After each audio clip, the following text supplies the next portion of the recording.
los compañeros de Casa Refugio por todo el esfuerzo de que esto pueda realizarse.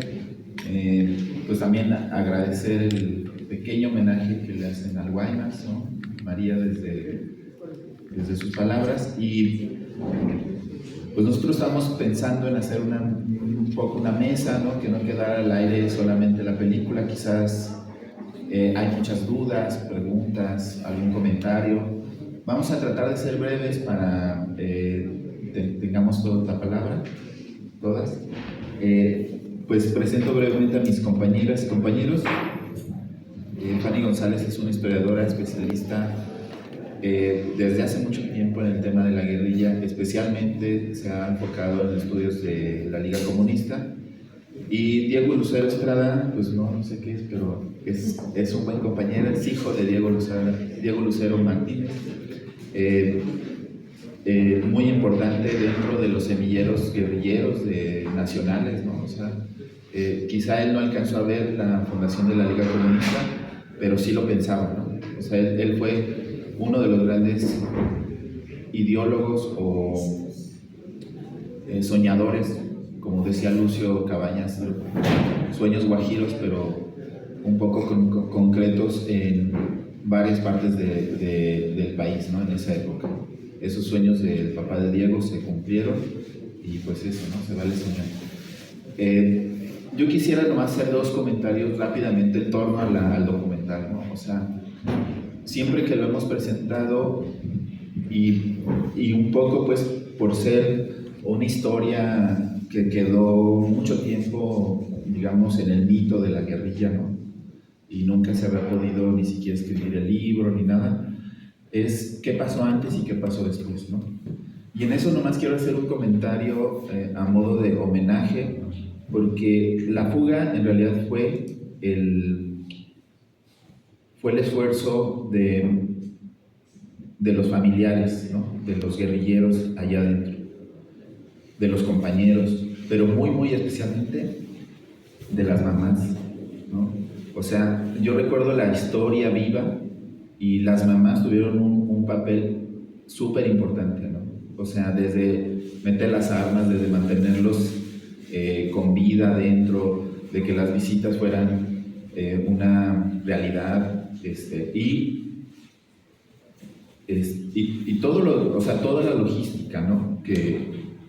que conllevó una acción militar como La Fuga. ¿Y qué pasó después? Pues exactamente lo mismo, ¿no? O sea, fueron las familias, fueron las mamás las que siguieron la lucha guerrillera, ¿no? Eso es bien importante porque a veces se nos olvida o lo vemos desde la parte de desde los testimonios o de los personajes, ¿no? Sin quitarle lo consciente que eran y los valientes, pero fueron las mamás las que siguieron la lucha, ¿no? Muchas en el Comité Eureka Jalisco, muchas en el Comité Eureka Nacional, en Chihuahua, en Sinaloa, fueron las mamás, ¿no? O sea, eso es bien importante porque si revisamos la historia, ahí están, ¿no? También en el movimiento del 68 fueron las familias, especialmente las mamás, ¿no? Entonces, pues esos serían mis comentarios y doy la palabra a mis compañeras y con el ánimo de pues, ser un poco breves para ver si podemos dialogar entre todos. ¿Quién empieza? Bueno, yo me quiero tomar unos 5 o 7 minutos, por favor, porque tengo varias cosas que compartirles y me gusta interactuar con la gente, por eso me levanto. Bueno, lo primero es que yo estuve en el archivo del periódico Madera y me especializo en el tema de la Liga Comunista 23 de septiembre. Ahí precisamente conocí a Guaymas, ¿no? Mi queridísimo amigo, a quien también creo que le debemos el homenaje, porque bueno, pues era un ser maravilloso. Y además de eso discutíamos mucho en temas políticos. Y por ejemplo, sobre esta película, pues la parte más personal me decía, ya soy famoso. Decía, ya soy famoso, ya te voy a cobrar por cada plática. Sí, un café. Pero la otra parte que es la política y que también me parece que es muy trascendente rescatar, porque hoy es 15 de marzo, hace 50 años que se fundó la Liga Comunista 23 de septiembre, precisamente en Guadalajara, Jalisco. Y lo que ocurrió, por ejemplo, con este tema de La Fuga, es que es un operativo que se realizó desde la organización propiamente. Hubo, por ejemplo, o sea, lo puede ver esto en el periódico Madera número 19, que es de febrero de 1976. ahí describen todo lo que aquí se narró. Y por ejemplo, la parte del balance militar, que es lo que se está reflejando acá, nos hablan, por ejemplo, de 3 operativos que están coordinados para lograr la acción. Entonces, el primero de ellos y el principal, por supuesto, es la fuga, ¿no? Lo vemos así como en la gran parte. Pero los operativos que son paralelos es la toma de la eléctrica, la subestación eléctrica, y la toma de los automóviles. O sea, el operativo se planeó 8 meses antes de que se pudiera realizar propiamente. Fue orquestado por aproximadamente 100 personas y, por supuesto, las mamás jugaron el papel así preciso porque eran el enlace, el correo entre la organización y propiamente el penal. Entonces, por ejemplo, fue una organización, insisto, de 8 meses antes, que por supuesto tuvo contratiempos. En enero, al 16 de enero ya se había planeado porque querían emular el asalto al cielo en Sinaloa del 74, pero no se pudo porque hubo lo de la palomilla. Entonces, hubo toda esta planificación que me parece muy trascendente rescatar, porque la organización, la Liga, era una organización político-militar que decía que era súper importante tener a la población armada. ¿Por qué? Porque la revolución socialista se tenía que impulsar. El contexto, por ejemplo, bueno, son los años 70, hay mucha represión y para cualquier actividad política su vida corría riesgo. Entonces era una organización clandestina, una organización armada que diseñaban planes políticos.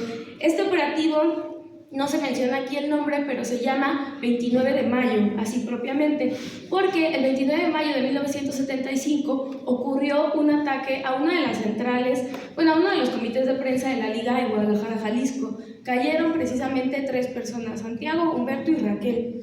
Pelearon contra la policía política, que ya tenían una persecución, y cayeron. Entonces dijeron, necesitamos hacer una demostración de fuerza, necesitamos otra vez que esta bandera de la Liga Comunista, de la lucha por el socialismo, recobre el ánimo de la revolución. Entonces cayeron presos los compañeros y dijeron, hablemos con ellos para orquestar la fuga. Y la fuga va a ser esta demostración de decirle al Estado, el penal, así de alta seguridad, con los guerrilleros más buscados del país, los vamos a sacar de ahí. Y lo vamos a hacer exitosamente. Entonces, fue una actividad orquestada, una planificación precisa. Ustedes lo vieron aquí en el documental, cronometraron los relojes. O sea, si a las 7:41 no salían, la Liga los iba a dejar. Por eso el estrés de 7:38, porque si no salían 7:41, iban a dejarlos la Liga por la propia seguridad de la organización. Entonces, son cosas como muy precisas que se fueron así.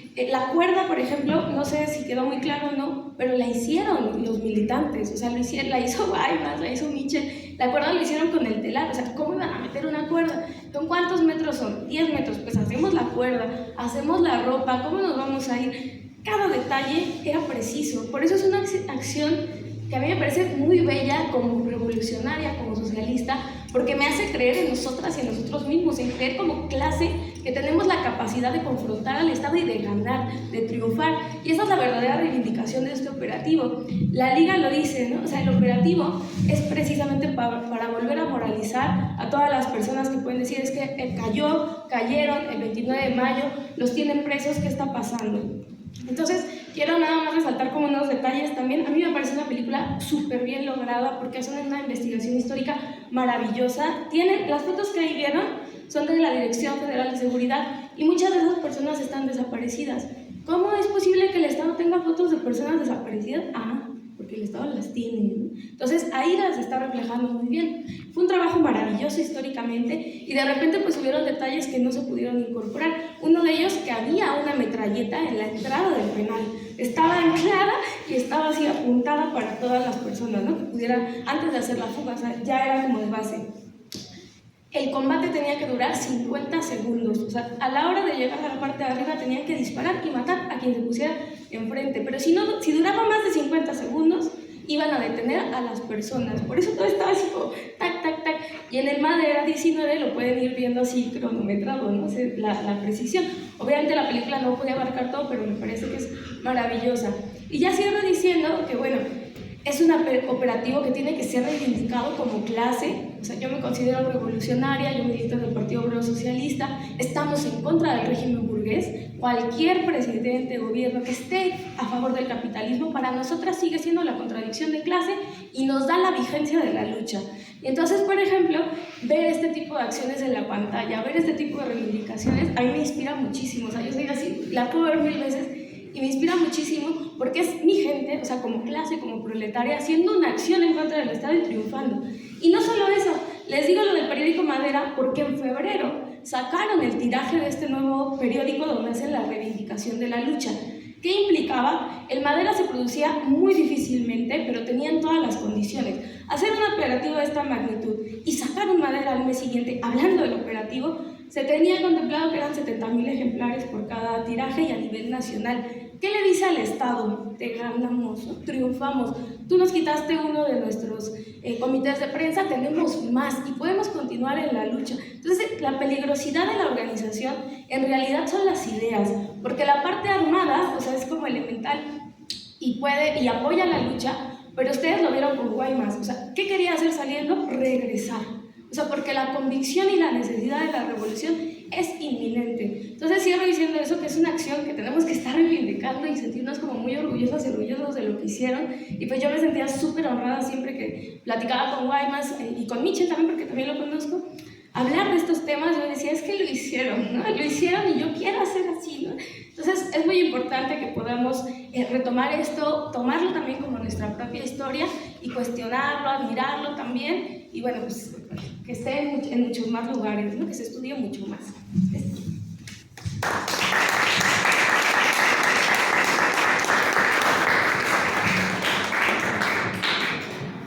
Gracias, Romeo. Hola a todos, gracias a la Casa Refugio, ¿no? Bueno, yo estoy aquí por ser hijo de Diego Lucero Martínez. Mi padre fue guerrillero, yo soy Diego Lucero Estrada. Mi jefe fue presidente de la Sociedad de Alumnos de la Universidad de Chihuahua, era profesor también de la Universidad, de la carrera de Ingeniería. A raíz de una huelga que hacen, lo corren de allá. Él desde el 65 ya se había radicalizado. Desde 1965 él se dio cuenta de que por la vía pacífica no iban a conseguir los cambios que ellos buscaban. Acabamos acá en la Ciudad de México, somos de Chihuahua.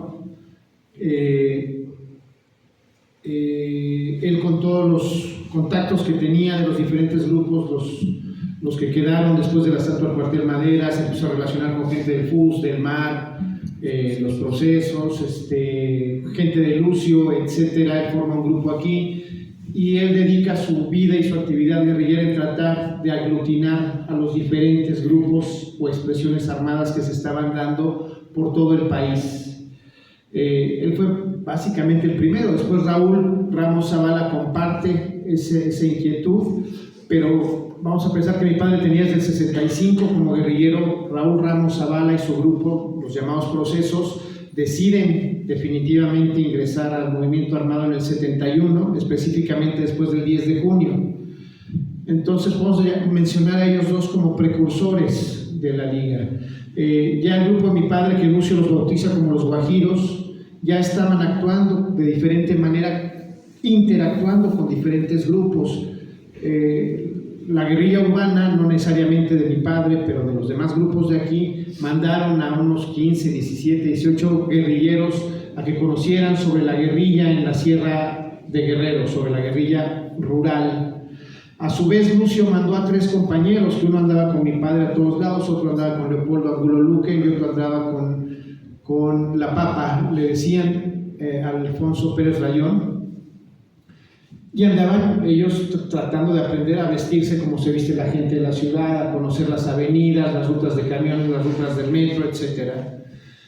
Hay un operativo en 1972, se planea un triple asalto en Monterrey y un triple asalto en Chihuahua. Se ponen de acuerdo Raúl Ramos Zavala y mi padre, aquí a unas cuadras. Esto nos lo confirmó Victoria, la viuda de Raúl, que Raúl le comentó a Vicky: nos están invitando unos compas de Chihuahua que hagamos algo juntos. Trataban de quitarle atención a la gente de Lucio porque habían mandado muchísimos muchísimos efectivos militares. Entonces trataban ellos de encender y de avivar la lucha en otros lados del país. De los 3 asaltos o las 3 expropiaciones que se iban a hacer en Monterrey, solo resultan 2, o solo se juntan los cuadros necesarios para hacer 2, algunos fallaron. En Chihuahua 2 resultan y 1 no, 14 y 15 de enero. Ahí muere una prima de mi madre, mi tía Belina Gallegos, muere en la expropiación del banco ahí en Chihuahua. Al otro día capturan a mi padre, lo torturan, lo carean vivo con Marco Rascón, quizá algunos de ustedes lo conozcan, él fue diputado, fue el último que vio con vida a mi padre, porque dejan de golpear a Marco, se lo sientan enfrente, y después le dicen a Marco Rascón que mi padre murió intentando entrar a una casa de seguridad, que evidentemente pues Marco les dijo, no mames, me acaban de carear con él, ¿no? Entonces lo ejecutan extrajudicialmente después de torturarlo brutalmente. Y ya ni él ni Raúl Ramos Zavala acaban viendo el resultado, porque mi padre muere en enero y Raúl muere en febrero del 72. Ninguno de los dos acaban de ver la realización o la cristalización de sus esfuerzos, ¿no? Aunque Lucio no se integra por diferencias con las nuevas personas que quedaron, digamos, al mando de esta organización político-militar que fue la Liga Comunista del 23 de septiembre, sí fueron precursores de algo muy importante, porque el movimiento armado socialista, como le llaman ahora, yo siempre digo pues, la guerrilla de los 60s y los 70s, porque eran grupos guerrilleros que intentaban tomar el poder mediante la guerra de guerrillas, significó un parteaguas y algo trascendente en la vida política de nuestro país. Mucha gente dice que fue una tontería, hay gente que me ha dicho qué manera tan estúpida de morir de tu padre, etc. Yo estoy convencido de que sin el esfuerzo, sin el sacrificio, sin el valor de todos ellos que rompieron con el Partido Comunista, que entendieron que el gobierno solo se comunicaba con la sociedad o con los disidentes mediante la violencia, pues tenían que comunicarse con el gobierno de la misma manera, ¿no? Mediante las armas. Y sin el esfuerzo de todos ellos, sin el dolor, porque fueron brutalmente perseguidos y aplastados, violando toda la legalidad que decían defender, ¿no? Torturaban, desaparecían, torturaban niños, torturaban bebés, violaban esposas de los guerrilleros, cometieron una cantidad de crímenes de lesa humanidad brutales, bestiales, ¿no? Porque a los animales, ¿no? Mientras estaban acariciando a unos perros y aplaudiéndolos porque estaban muy bonitos en Ciudad Universitaria, a 10 metros estaban ejecutando a la primera esposa de David Jiménez Sarmiento y a Adolfo Pérez Lozano, Adolfo Lozano. Entonces, la violencia iba en una espiral creciente, y no es que hayan sido los grandes demócratas, ni José López Portillo, ni Jesús Reyes Heroles. Tienen que decretar una apertura democrática para permitirle a los que pensaban de una manera diferente participar de manera electoral, y una amnistía para los guerrilleros. Entonces todo eso fue, no el inicio, porque todas estas luchas vienen desde Lucio, el 67, el ataque al cuartel del 65, antes el Güero Medrano, la ejecución de Rubén Jaramillo, ¿no? en Xochicalco, pero hoy podemos estar aquí hablando de todo esto, y en aquella época no se podía. No podíamos diferir, no podíamos estar en contra, no podíamos mentarle la madre al gobierno, no podíamos decir que los pinches priistas eran unos rateros, ¿no? Y hoy podemos, y además con pruebas, ¿no? Entonces, bueno, aquí estamos. Yo escribí un libro sobre la historia de mi padre, se llama Sueños Guajiros, porque así bautiza Lucio al grupo de mi padre como los Guajiros, y bueno, es muy importante que se cumplan hoy 50 años de la fundación de la Liga Comunista del 23 de septiembre, que ha sido muy criticada. Es como ¿cómo se llama? Un carnaval de pasiones, la Liga Comunista, porque ha sido muy satanizada, ¿no? Yo creo que como todo el mundo hizo cosas buenas, a veces con errores, etcétera, pero siempre con la firme intención de cambiar la realidad social, económica y política del país, de la gente del país, que es quien finalmente nos debe interesar. Entonces es muy importante lo que estamos conmemorando y todo lo que trajo como consecuencia. Hasta ahí yo lo dejaría, esperando ver si alguien quiere hacer preguntas, respuestas, algún chiste.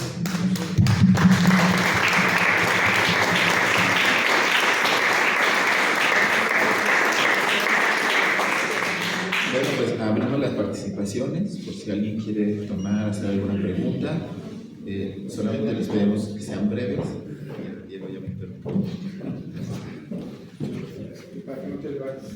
Hola, buenas noches y muchas gracias por compartir el documental en este espacio y por los testimonios y los comentarios de los participantes en la mesa. Pues la pregunta sería si alguno de ustedes tres o alguien aquí sabe cómo fue el acercamiento de Acelio Ruiz, el interés sobre la liga, ¿no? Porque debe haber como alguna pauta para abordar el tema, por qué en este momento, por qué es importante hablar de la liga, de la fuga de Oblatos en este momento. Ya un poco me parece que Diego decía, pero bueno, me interesa eso. Y por otra parte, ustedes como hijos de los participantes que en estos procesos de acercamiento al pasado que ya sobrepasan el discurso histórico y en la construcción de memoria, cómo de sus padres pasa a ustedes y de ustedes a sus hijos o a personas cercanas, por qué es importante conservar la memoria de la liga. Si quieres, lo vamos apuntando. Buenas noches.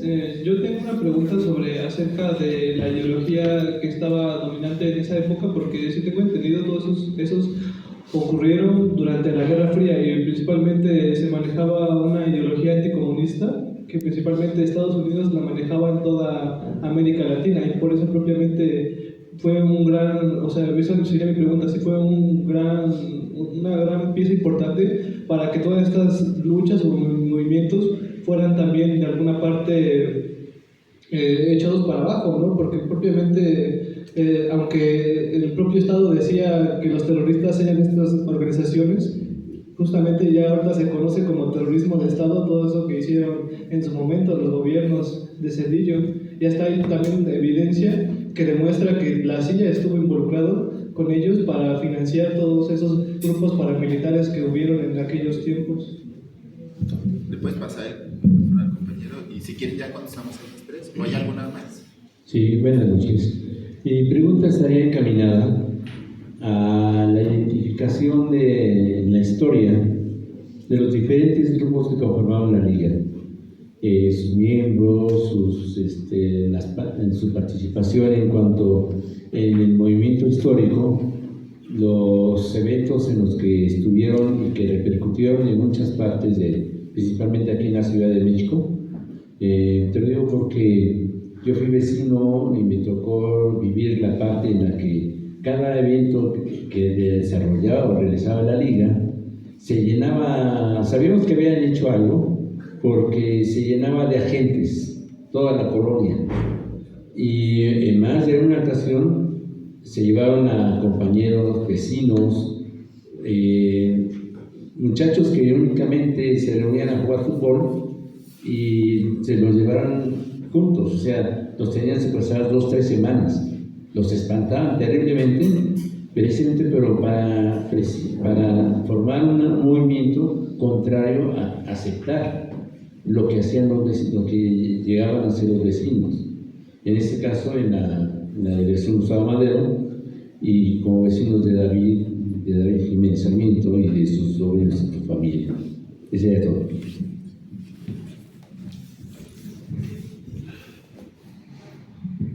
¿Alguna otra participación? ¿Pregunta? Creo que sí.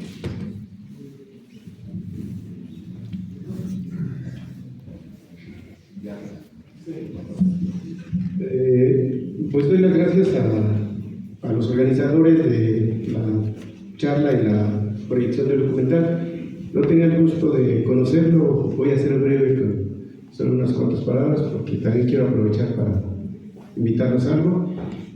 A mí se me viene a la mente que este trabajo que se hace sobre la fuga de oblatos es un hecho que es de las victorias que pocas y desgraciadamente que se tuvo por parte de la guerrilla y más particularmente de la Liga, y que debemos estar orgullosos de esa victoria que tuvo el movimiento y nombrar esas victorias, sacarlas y que para contrarrestar aquellas que son las que lo tratan de manchar, ¿no? De criticar.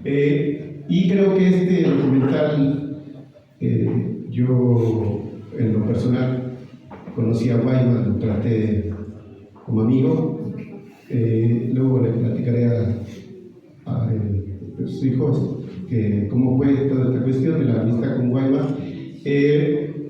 Yo creo que es un homenaje, este documental debe quedar así, a mí me queda en lo particular como un homenaje de su vida, de Guaymas, o sea, no hay otras palabras para definir el documental, es un homenaje a Guaymas.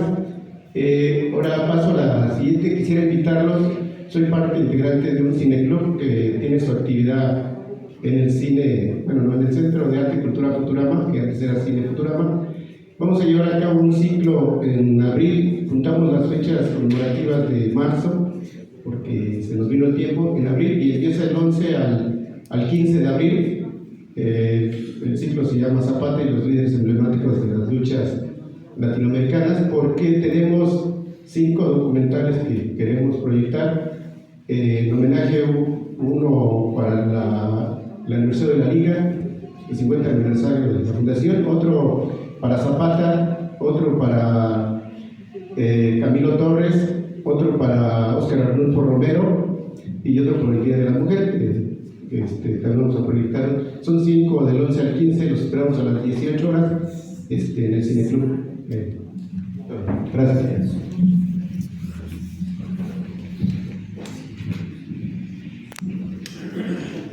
Vamos a tratar de contar lo más breve posible y también quiero hacer un comercial. Mañana mismo unos compañeros de la Liga, David Cilia, Ernesto Araiza y José Luis Moreno Borbolla, darán una charla sobre la Liga a las 7 de la noche también en la Casa de la Memoria Indómita y en Regiones 66. Entonces aquí está David, que es también un reconocimiento al compañero que fue de la Liga de la última etapa y que ha también mantenido viva la memoria y la reivindicación de la lucha guerrillera. Un poco, quizá contestar la pregunta de Violeta. Acelo Ruiz es un muchacho que estudió cine aquí en México. Él viene de Oaxaca, y un poco también la complejidad del documental y cómo lo plasmó es porque él también estuvo en una parte importante de la lucha del agua, ¿no? Entonces, esta parte es muy importante porque efectivamente, pues el documental a nivel comercial o ya como del caso de estudio, etcétera, ha impresionado por el grado de narrativa que alcanza, ¿no? Y eso la verdad es que yo lo creo que la respuesta está en que el propio director fue un activista social en una lucha contemporánea muy importante y que también tiene sus pincelazos no sé, ¿cómo se puede decir? Pues de guerra popular ¿no? O sea, por todo lo que sucedió, ¿no? Posteriormente él se encontró el libro que escribe Antonio Mitchell de La fuga de oblatos, que es un libro personal de lo que él va recordando y es, digamos, lo primero que se rescata, ¿no? Porque también, o sea, y lo decía hace un momento, ¿qué pasó después de la fuga, no?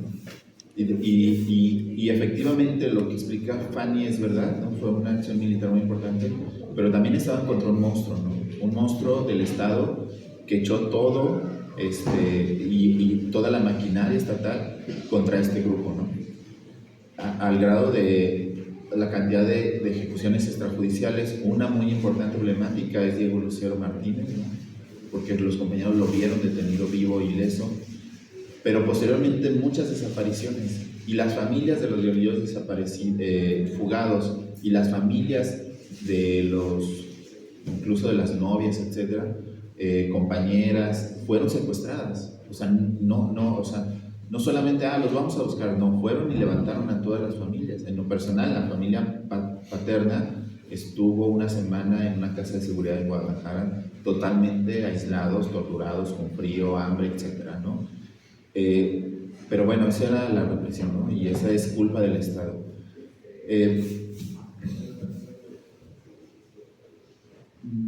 ¿Cómo transmitimos? Yo creo que es la pregunta más importante, ¿no? Por eso es que un poco no se acaba la sangre de rebeldía en este país, ¿no? O sea, porque casi todas o todos tenemos algún antecedente de lucha en la familia, ¿no? El ejemplo de mi papá es muy sencillo. Su papá fue un obrero ferrocarrilero que vivió la huelga del 58, ¿no? Entonces, pues de ahí le nació, digamos, la conciencia política. Yo creo que las pláticas, el explicar los casos, ¿no? Salir a unas marchas, o ver este tipo de cosas es lo que ha generado, en cierta forma, la conciencia familiar de todos los mexicanos, ¿no? Digamos, un ejemplo, Lucio Cabañas, pues también es hijo de una persona que luchó durante la Revolución, ¿no? Entonces no era que a él se le ocurrió solamente por ver la pobreza, tenía ya una idea, y así sucesivamente podríamos hacer muchas relaciones, ¿no? Desde momentos o experiencias que vivieron, ¿no? Hasta ejemplos de lucha, no sé, yo me imagino y veo, digamos, en algo como el movimiento del 68, que muchos de los que estuvieron allí eran hijos de exiliados políticos de diferentes países, especialmente. Entonces, más o menos por ahí. Para responder la parte histórica, sí, la Liga se fundó como en 75, pero fueron alrededor de 16 organizaciones las que la compusieron, en 73, perdón. Sí, el 15 de marzo del 73, y fueron 16 organizaciones más o menos entre el MAR, entre las FRAP, o sea, de gente, no todas las organizaciones completas se integraron, muchas veces eran solamente personas de esa organización, y, o sea, por eso se llaman Liga, pero también por eso tienen una nueva entidad política, ¿no? Rompen con las diferentes posturas y hacen un nuevo programa político que está en su manifiesto fundacional. Sobre lo de la Guerra Fría, sí hay un impacto, pero hay una diferencia que es clave. O sea, hay un impacto porque precisamente sí, en la Escuela de las Américas se educa a la policía que va a reprimir, pero es diferente por el tema de cómo se está abordando el comunismo de la Liga. La Liga rompe con el Partido Comunista Mexicano. Precisamente, pues vamos a ver la de Lucero, tienen estas posturas, y en 73 su fundación es con la ruptura del PCM. Entonces deja de ser este ente, bueno, como señalado contra los partidos comunistas, para retomar, vamos contra las comunistas, ¿no? Que tienen otra teoría y que van por la revolución y que no se están burocratizando, ¿no? Entonces sí hay un impacto, pero es diferente.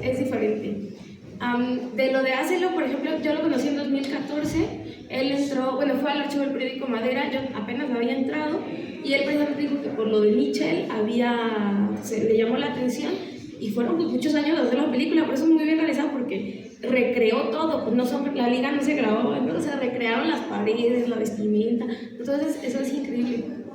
Y no recuerdo qué otra pregunta había de parte histórica. Bueno, me encuentran como Abortera Insurrecta para que busquen en redes sociales. Yo creo que ahí me corresponde como contestar la manera en que nosotros procesamos ser hijos de nuestros padres, cómo lo asumimos, cómo lo hemos ido viviendo. Yo creo que somos todos producto de experiencias diferentes, ¿no? Cada uno de nosotros ha vivido y asimilado de manera diferente el ser hijo de un guerrillero, ¿no? Que haya caído, que siga vivo, que haya estado preso, que no lo haya... Desde los más conocidos, o desde Lucio, vamos a llamarlo así, hasta el más anónimo de ellos o de ellas, siempre te marca, ¿no? Hay también otros que no quieren saber nada. Ahorita mencioné a Alfonso Pérez Rayón. Yo contacté por azares del destino a un primo de él y me dice, ¿sabes qué? El hijo de él, la mamá también era guerrillera, ¿no? No quiere saber absolutamente nada de todo aquello, ¿no? Hay quienes como Romeo, como Alicia, como Edith, que aquí está, como muchos otros hijos que desde niños anduvieron con el Comité Eureka o buscando a desaparecidos. También depende de cada experiencia, ¿no? A mi padre lo ejecutan extrajudicialmente, pero sí le entregan el cuerpo a mi abuelo. Entonces nosotros sabemos dónde está mi padre, sabemos dónde está enterrado. Es muy diferente eso a tener un desaparecido en la familia, porque la desaparición forzada es algo brutal. Cuando nacemos nos dicen que lo único que tenemos asegurada es la muerte, y la desaparición forzada no solo es la negación de la vida, sino también la negación de la muerte. Entonces es una incertidumbre muy cabrona esa, ¿no? Entonces hay quienes, como todos ellos, que desde niños estuvieron exigiendo la aparición y la presentación con vida, la liberación de los presos políticos, etcétera. Y hubimos otros, porque por ejemplo mi madre nunca aceptó la invitación que le hacía a mi padre que se fuera con él a la guerrilla, ¿no? Mi madre dijo, no, tú y yo sabemos que lo más probable es que tú te mueras, porque era de los principales dirigentes, ¿no? Y luego tenemos 4 hijos, ¿no? Entonces mi madre nos protegió muchísimo desde ahí, lo mandó a la fregada, pero además no solo eso, murió la prima, jodieron a mi papá, mataron a mi papá, a mi tía Belina, a mi tío Héctor lo exilian a Cuba, y a mi madre la siguieron 3 años, todavía la policía política la seguía desde nuestra casa hasta su trabajo. Ella era enfermera del hospital de Pemex en Azcapotzalco. Entonces mi madre no tuvo tiempo, porque tenía que chingarle muy fuerte para que nosotros 4 pudiéramos comer, vestir, estudiar, vivir, ¿no? Entonces ella trabajaba 8, 16, a veces hasta 24 horas, tripleteaba, así se le llamaba en aquella época. Entonces ella nunca tuvo como ni el tiempo, y la verdad, para como se pusieron las cosas, a nosotros nos alejó del entorno político que rodeó la vida y la muerte de mi padre, ¿no? Y yo siempre estuve orgulloso, siempre supe quién fue él, etcétera, etcétera, pero es hasta que nos buscan de la Fundación Diego Lucero, que no sabíamos que existe, hasta que tengo un reencuentro con él, porque voy al AGN, al Archivo General de la Nación, y ahí vi todo lo que tenían de él. Entonces, ¿cómo lo vivimos esto? Con mucho orgullo, con mucho dolor también, porque son cosas muy contrastantes en ese sentido, ¿no? Porque no está fácil crecer sin tu padre, o que a tu padre lo hayan torturado hasta perder una pierna, o que no sepas dónde está tu madre o tu padre, ¿no? Que estén desaparecidos. Son cosas muy dolorosas que de niño te vuelven muy frágil, muy débil. Pero cuando creces y te vuelves adulto, es todo lo contrario, porque entiendes bien de dónde vienes, y eso te da algo diferente, ¿no? Hasta ahí yo lo dejaría. Ya solo un breve comentario que me hace pensar lo que dice Diego, y es que yo refiero mucho la continuidad de la lucha en México, sobre todo en los colectivas y colectivos que se formaron de familiares de estas personas que fueron perseguidas por el Estado, ¿no? Entonces, si ustedes tienen oportunidad de revisar algo, ustedes van a ver las mamás, que fueron cientos de mamás, en las calles haciendo manifestaciones, huelgas de hambre, bloqueos, con algo de felicidad. No sé si Edith ahí está de acuerdo conmigo, que es más estudiar ese tema, pero en verdad yo recuerdo a las mamás y a las manifestaciones como un dejo de triunfalismo, ¿no? Por lo que tú decías de si fueron derrotas, y yo creo que no, o sea, la guerrilla está llena de triunfos, y triunfos muy importantes de formación de comunidad, ¿no? O sea, tú vas a Chihuahua y todo se llama Diego Lucero, escuelas, colonias, calles, tal, ¿no? Vas a Guerrero, igual, ¿no? Recuerdo mucho que a doña Rosario Ibarra le daba mucha risa que en Monterrey había una colonia que se llamaba Rosario Ibarra, ¿no? Entonces cuando pasaba allí, que todos los fines de semana tenía que subir y bajar un camión para llegar a México, el camión gritaba la Rosario Ibarra, ¿no? Entonces, y eso lo hizo el pueblo, o sea, la memoria esa la hicimos nosotros, no la hicieron el gobierno, no hizo el Estado, la hicimos nosotros y la seguimos haciendo, ¿no? Eso es súper importante, la memoria solamente la pueden construir los pueblos, ¿no? O sea, como la glorieta de las mujeres que luchan, la glorieta de las y los desaparecidos aquí en México, eso es verdaderamente lo que genera continuidad de las luchas, memoria, ¿no? Y nos ayuda a frenar un poco la barbarie que estamos viviendo, ¿no? Que allí sí creo que todos somos responsables de hacer algo, ¿no? Poquito, mucho debemos que hacer algo, ¿no?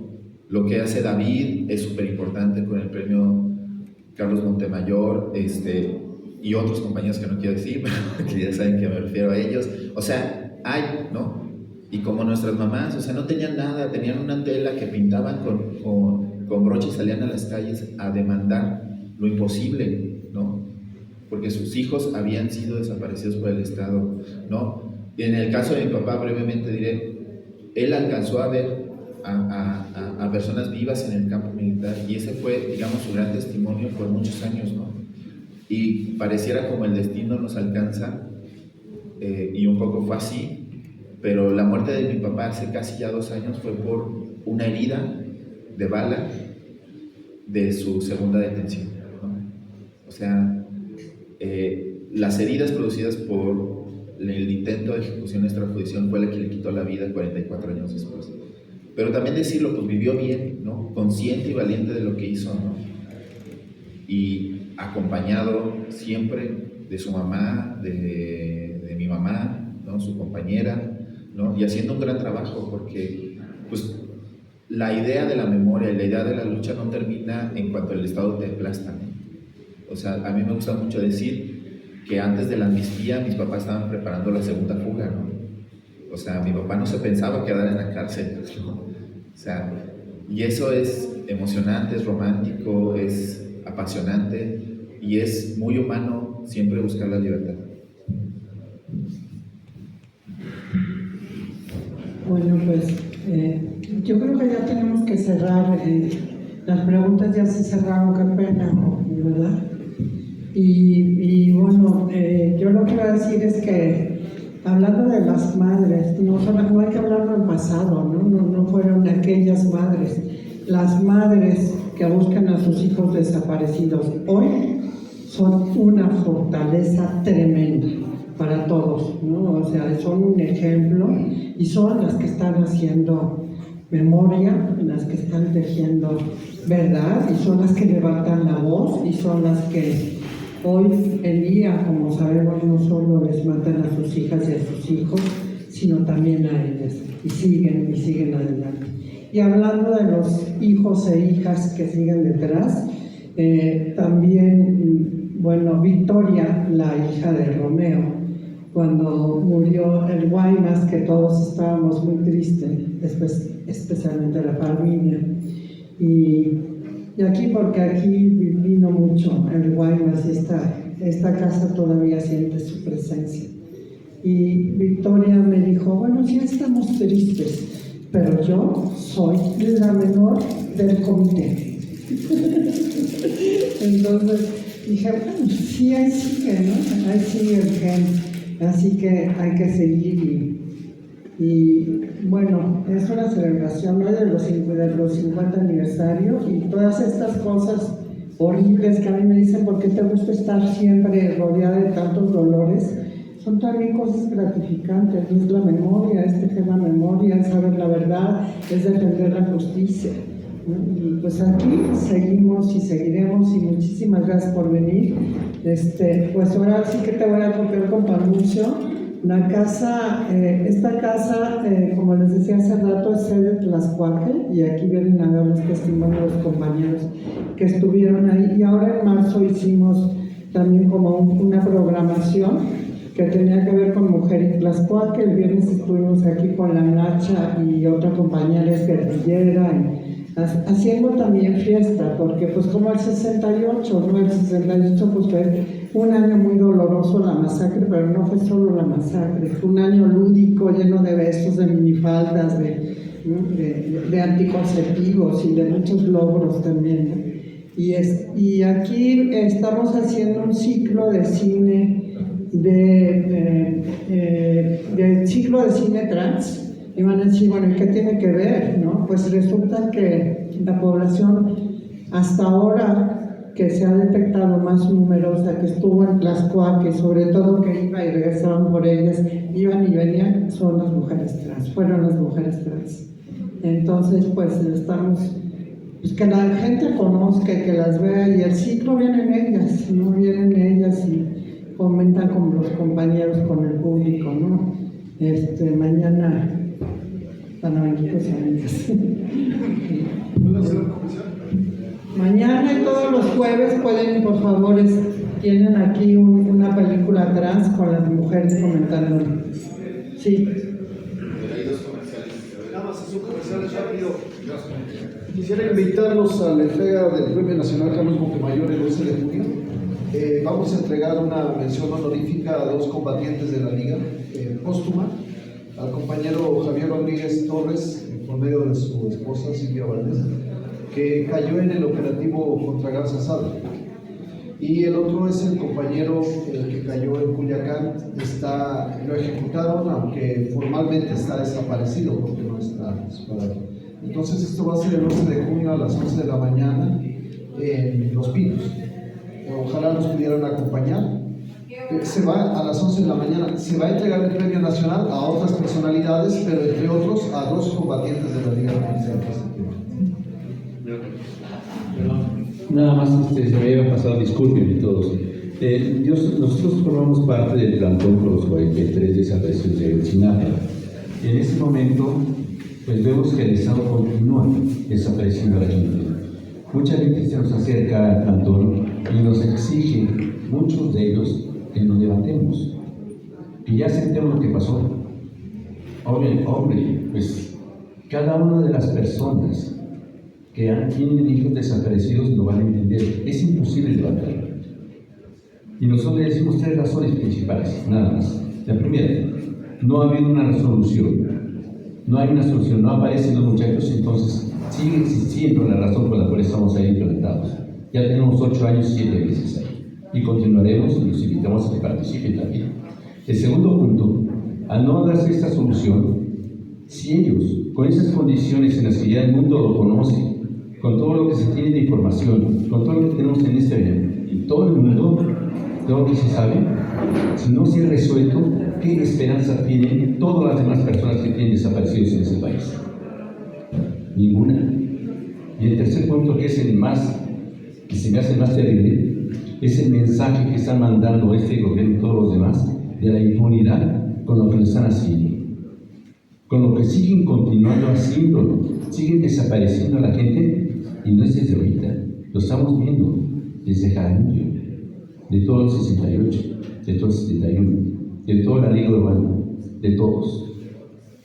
Si nosotros no somos como sociedad capaces de enfrentar y exigir que esto se resuelva, nadie lo va a hacer. Por eso los invitamos a que continuemos apoyando a los padres. De ellos 5 ya han fallecido. Por favor, acompáñenos. Se los pido. Gracias. Porque vivos se los llevaron. ¡Vivos los queremos!